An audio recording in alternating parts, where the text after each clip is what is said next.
I guess the main point I really wanted to squeeze out was kind of seeing how we have the innate talent and capability to observe and reflect, also in tandem and in some type of differentiation or isolated variable.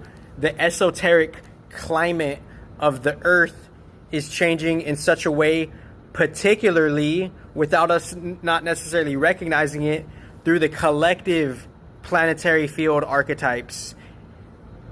And I explained this all in a different video way differently too, right? So it's like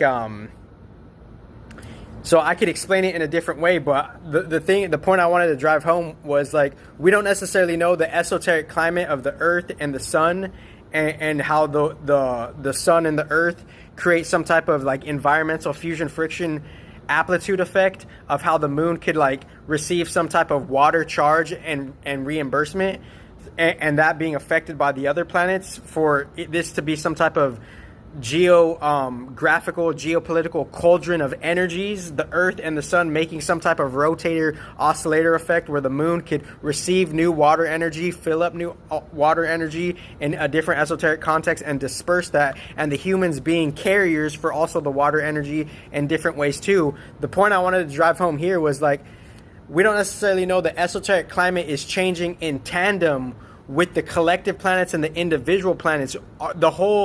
Our whole like, you know, water profile schematics, esoterically and I guess, you know, institutionally, the chemical makeup is changing, particularly from the planetary influences, right?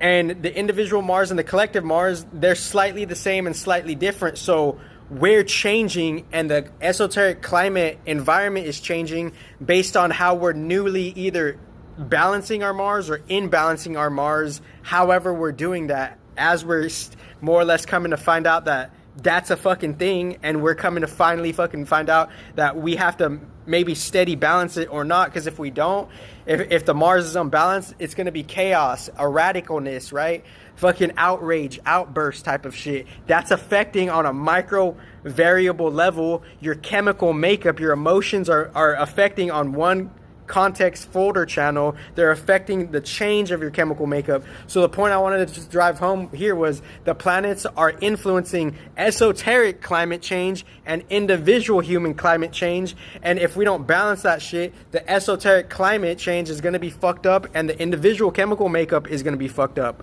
You have the best life ever. I drove this motherfucking home and I fucking fulfilled my higher self's promise, motherfuckers. I don't give a fuck about petty shit.